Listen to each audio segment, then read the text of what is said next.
There are games that we all remember from our childhood. And then there are games that we completely forgot about, even though they were once incredibly popular.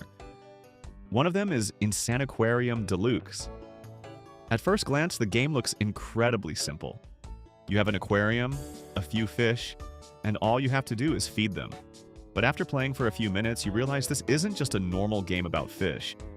Because while you're trying to earn enough money to keep your aquarium alive, aliens start invading from outer space.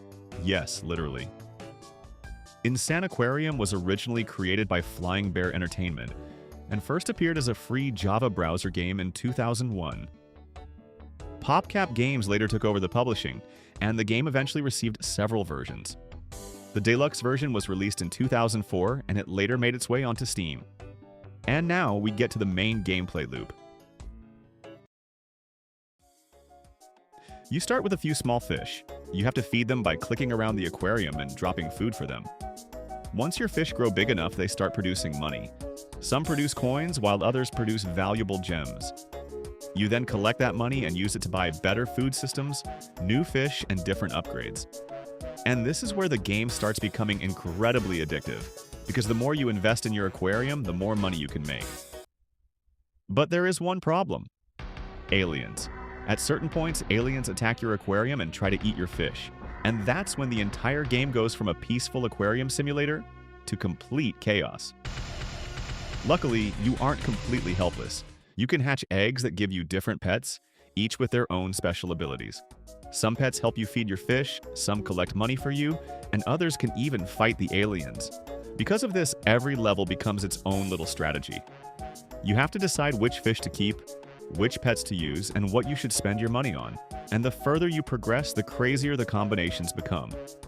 What I find especially interesting is how simple the game is, while still being incredibly well designed.